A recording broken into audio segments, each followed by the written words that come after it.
BBC বাংলার সান্ধ্য অধিবেশন প্রবাহতে আপনাদের স্বাগত। আজ আপনাদের সাথে লন্ডন স্টুডিও থেকে আছি মানসী বড়ুয়া। বাংলাদেশের সর্বশেষ গুরুত্বপূর্ণ আপডেট সংবাদে আপনাকে স্বাগত। শুরুতে সংবাদ শিরোনাম, পরে বিস্তারিত। প্রথমে জানাবো আমাদের হাতে থাকা সর্বশেষ গুরুত্বপূর্ণ সবথেকে তাজা আপডেট সংবাদ। জাকসুর ভোট গণনা শেষ হতে পারে বিকালে, আজই ফলাফল ঘোষণা। জাহাঙ্গীরনগর বিশ্ববিদ্যালয় কেন্দ্রীয় ছাত্র সংসদ জাকসু নির্বাচনে ভোট গণনা শুক্রবার 12 সেপ্টেম্বর বিকাল 4টার মধ্যেই শেষ হবে। নির্বাচন কমিশনের সদস্য ডক্টর লুৎফুল এলাহি বিষয়টি নিশ্চিত করেছেন। এ সময় তিনি বলেন, এখন পর্যন্ত 3টি হলের ভোট গণনা শেষ হয়েছে। আশা করছি বিকাল পর্যন্ত দ্রুত ভোট গণনা শেষ হবে। আপনারা জানেন, নির্বাচনের ফলাফল আজই আমাদের দেওয়ার কথা ছিল, তবে বিকাল 4টার মধ্যেই আমরা নির্বাচনের ফলাফল দিচ্ছি। এরপর জানাবো জাকসু নির্বাচনে যে কারণে শিবিরের প্যানেলকে ভোট দিলেন দৃষ্টি প্রতিবন্ধীরা। জাহাঙ্গীরনগর বিশ্ববিদ্যালয় কেন্দ্রীয় ছাত্র সংসদ জাকসু এবং হল সংসদ নির্বাচনে প্রতিবন্ধী শিক্ষার্থীদের বড় অংশই শিবিরের প্যানেলের পক্ষে ভোট দিয়েছে। তারা জানিয়েছে, ক্যাম্পাসে শান্তিপূর্ণ অবস্থান নিশ্চিত করার জন্য আমরা শিবিরকেই চাই। এদিকে গণতান্ত্রিক চর্চা এবং ক্ষমতার ভারসাম্যের জন্য জাকসু নির্বাচনের ফল মেনে নেব বলছে বাকছাস।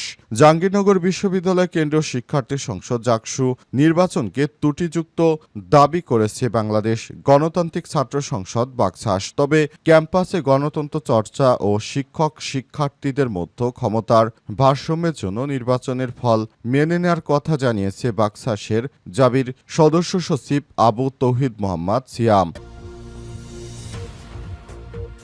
এবারে জানাবো ফেব্রুয়ারির প্রথমার্ধে নির্বাচনের কোনো বিকল্প আমাদের হাতে নেই বললেন প্রধান উপদেষ্টা।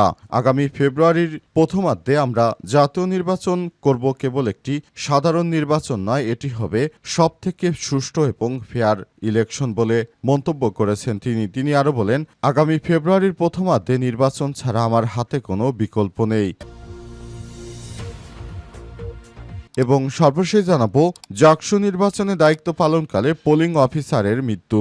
জাহাঙ্গীরনগর বিশ্ববিদ্যালয় কেন্দ্রীয় শিক্ষার্থী সংসদ জাকসু নির্বাচনে দায়িত্ব পালনকালে হঠাৎ করে অসুস্থ হয়ে জান্নাতুল ফেরদৌস নামে এক পোলিং অফিসারের মৃত্যু হয়েছে। অসুস্থ অবস্থায় তাকে সাভার এনাম মেডিকেল কলেজ হাসপাতালে নেওয়া হলে তার মৃত্যু হয়।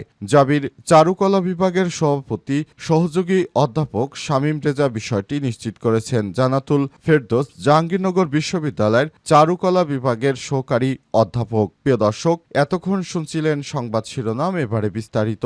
তবে তার আগে বন্ধুরা, অনুরোধ থাকবে এই সংবাদটিতে একটি লাইক দিন। এই চ্যানেলে আপনি নতুন হয়ে থাকলে আমাদের সংবাদটি দেখতে দেখতে চ্যানেলটি সাবস্ক্রাইব করে রাখুন। কমেন্ট করে বন্ধুরা আপনার মূল্যবান মতামত জানিয়ে দিন আপনি বিশ্বের কোন দেশ থেকে বা বাংলাদেশের কোন স্থান থেকে আমাদের সঙ্গে কানেক্টেড রয়েছেন। আর বন্ধুরা, এই সংবাদটি আপনার সোশ্যাল মিডিয়া ফেসবুকে শেয়ার করে বন্ধুদেরও দেখার সুযোগ করে দিন। এবারে বিস্তারিত।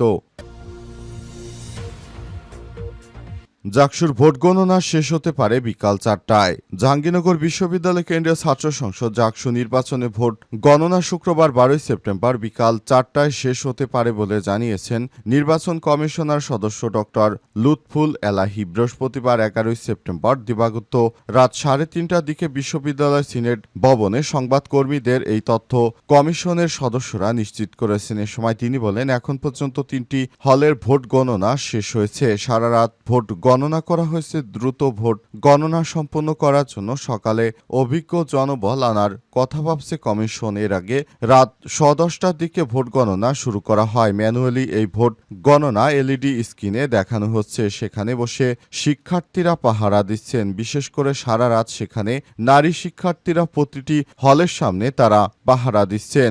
এর আগে রাত 10টার দিকে ভোট গণনা শুরু হয়। বৃহস্পতিবার সকাল 9টায় জাকসু এবং হল সংসদে ভোট গ্রহণ শুরু হয়, যা বিকাল 5টায় শেষ হওয়ার কথা থাকলেও জাতীয় কবি নজরুল ইসলাম হলে রাত 7টা পর্যন্ত ভোট গ্রহণ চলে। এই নির্বাচনে বিশ্ববিদ্যালয়ের 21টি হলকে কেন্দ্র করা হয় এবং এসব কেন্দ্রে ভোটার সংখ্যা 11,897 জন। এর মধ্যে 6,115 জন ছাত্রী ও 5,728 জন ছাত্র।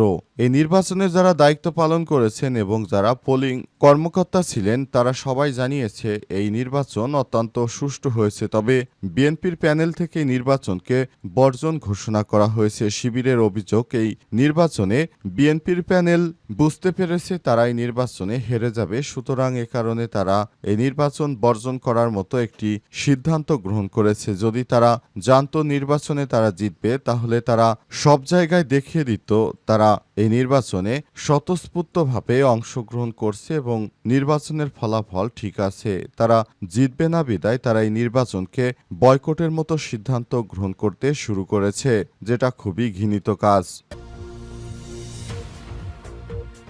জাকসু নির্বাচনে যে কারণে শিবির প্যানেলকে ভোট দিলেন দৃষ্টি প্রতিবন্ধী শিক্ষার্থীরা। জাহাঙ্গীরনগর বিশ্ববিদ্যালয় কেন্দ্র ছাত্র সংসদ, জাকসু এবং হল সংসদ নির্বাচনে দৃষ্টি প্রতিবন্ধী শিক্ষার্থীদের একটি বড় অংশই শিবির প্যানেলের পক্ষে ভোট দিয়েছেন। তাদের ভাষ্য, শান্তিপূর্ণ ঝামেলামুক্ত ক্যাম্পাস গড়ে তোলার প্রত্যাশায় তারা শিবিরকেই ভোট দিয়েছেন।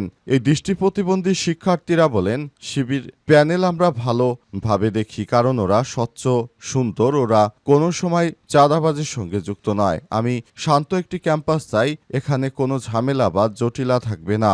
আমাদের মধ্যে অনেক কুটিলতা আছে, কিন্তু শিবির এতে তা থাকবে না বলে বিশ্বাস করি। তিনি আরও বলেন, শিবিরের প্রার্থীর কাছে প্রত্যাশা ক্যাম্পাস যেন সুন্দর হয়ে থাকে। যেহেতু আমরা দৃষ্টি প্রতিবন্ধী, তাই যানবাহনের ক্ষেত্রে অটো রিকশা সুবিধা থাকলে ভালো হয়, পাশাপাশি ফুটপাত থাকলে আমরা হেঁটে যাতায়াত করতে পারি। আরেক দৃষ্টি প্রতিবন্ধী শিক্ষার্থী আরও বলেছেন, আমি শিবির প্যানেলকে ভোট দিয়েছি, তাদের কাছে প্রত্যাশা তারা যেন আমাদের জন্য ক্যাম্পাসটাকে সুন্দর করে গড়ে তোলে। যেহেতু আমাদের যাতায়াতের সমস্যা হয়, আমাদের ক্যাম্পাসে অটোরিকশা চলে না, তাই অটোরিকশা ব্যবস্থা থাকলে খুব সহজে আমরা যাতায়াত করতে পারতাম। গণতান্ত্রিক চর্চা এবং ক্ষমতার ভারসাম্যের জন্য জাকসু নির্বাচনের ফল মেনে নেবে বাকশাস। জাহাঙ্গীরনগর বিশ্ববিদ্যালয় কেন্দ্র শিক্ষার্থী সংসদ জাকসু নির্বাচনকে ত্রুটিমুক্ত দাবি করেছে বাংলাদেশ গণতান্ত্রিক ছাত্র সংসদ বাকশাস। তবে ক্যাম্পাসে গণতন্ত্র চর্চা ও শিক্ষক শিক্ষার্থীদের মধ্যে ক্ষমতার ভারসাম্যের জন্য নির্বাচনের ফল মেনে নেওয়ার কথা জানিয়েছে বাকশাসের জাবির সদস্য সচিব আবু তৌহিদ মোহাম্মদ সিয়াম। বৃহস্পতিবার 11 সেপ্টেম্বর রাত 1:30টার দিকে সংবাদ সম্মেলনে এমনটা জানিয়েছেন তিনি। এদিন সংবাদ সম্মেলনে ফলাফল যাই হোক না কেন তা মেনে নেওয়ার ঘোষণা দেন বাকশাসের সদস্য সচিব এবং শিক্ষার্থী ঐক্য ফোরাম প্যানেলের জিএস পদপ্রার্থী আবু তৌহিদ মোহাম্মদ সিয়ামের সময় লিখিত বক্তব্য উপস্থাপন করেন বাকশাস সমর্থিত শিক্ষার্থী ঐক্য ফোরামের প্যানেল থেকে ভিপি পদপ্রার্থী ও বাকশাস জাবির আহ্বায়ক আরিফুজ্জামান উজ্জ্বল। পরে গণমাধ্যম কর্মীদের এক প্রশ্নে জবাবে জিএস পদপ্রার্থী আবু তৌহিদ মোহাম্মদ সিয়াম বলেন, দীর্ঘদিন পর জাকসু শুরু হওয়ার পর আমরা সাধুবাদ জানাই। বিশেষ করে 7 থেকে 8 হাজার শিক্ষার্থী নানা প্রতিকূলতার পরও ভোট দিয়েছেন, বিষয়টি আমরা সাধুবাদ জানাই এবং আমরা নির্বাচন বর্জন করছি না জানিয়েছি, কিন্তু নির্বাচনে যে ত্রুটিযুক্ত সেটি আমরা অ্যাক্সেস করছি। এই নির্বাচন আসলে বর্জন করার মতো কোনো খারাপ পরিস্থিতিতে নেই। ফেব্রুয়ারির প্রথমার্ধে নির্বাচনের কোনো বিকল্প আমাদের হাতে নেই বললেন প্রধান উপদেষ্টা। আগামী ফেব্রুয়ারিতে অনুষ্ঠিত জাতীয় নির্বাচন কেবল একটি সাধারণ নির্বাচন নয়, এটি হবে ফাউন্ডেশনাল ইলেকশন, যার মাধ্যমে বাংলাদেশের আগামীর পথরেখা নির্ধারিত হবে। তাই নির্বাচনকে সামনে রেখে মৌলিক সংস্কারগুলো চূড়ান্ত করা অত্যন্ত জরুরি। একই সঙ্গে মাথায় হাত রাখতে হবে, ফেব্রুয়ারির প্রথমার্ধে কোনো বিকল্প আমাদের হাতে নেই, এমন মন্তব্য করেছেন প্রধান উপদেষ্টা ডক্টর মোহাম্মদ ইউনূস। রাষ্ট্রীয় অতিথি ভবন যমুনায় জাতীয় ঐক্যমত কমিশনের এক জরুরি বৈঠকে সব কথা বলেছেন প্রধান উপদেষ্টা। প্রধান উপদেষ্টা আরও বলেন, বর্তমান অন্তর্বর্তীকালীন সরকারের প্রধান উপদেষ্টা 3টি ম্যান্ডেটের অন্যতম হচ্ছে সংস্কার, তাই বিচার ও সংস্কারের মতো গুরুত্বপূর্ণ জুলাই সনদকেও দেখতে হবে। 2 ঘণ্টাব্যাপী বৈঠকে জুলাই সনদ বাস্তবায়নের ঐক্যমত্যর বিভিন্ন বিষয় নিয়ে অন্তর্বর্তীকালীন সরকারের প্রধান উপদেষ্টা কথা বলেছেন। এ সময় তিনি আরও জানিয়েছেন, অন্তর্বর্তীকালীন সরকার সরকার চায় একটি চূড়ান্ত জুলাই সনদ সবার মাঝে উপহার দিতে, কারণ শিক্ষার্থীরা যে প্রত্যাশা নিয়ে আন্দোলন করেছিল সেটি সামনে আসতে শুরু করেছে। এই নির্বাচনের মাধ্যমে সরকার সবথেকে ভালো একটি অবস্থানে যেতে পেরেছে। আগামীতে এই নির্বাচনের মাধ্যমে সরকার একটি ভালো ফলাফলের প্রতিশ্রুতি দিয়েছে এবং নির্বাচনটি হবে স্বচ্ছ এবং দ্রুততার সঙ্গে। এই নির্বাচন আমরা এমন একটি নির্বাচন দিতে চাই যা অতীতের যে কোনো নির্বাচনের থেকে সুষ্ঠু হবে, এই প্রত্যাশা ব্যক্ত করেছেন অন্তর্বর্তীকালীন সরকারের প্রধান উপদেষ্টা। এ সময় উপস্থিত ছিলেন ঐকমত্য কমিশনের বিভিন্ন বিভাগের দায়িত্বশীল কর্মকর্তারা।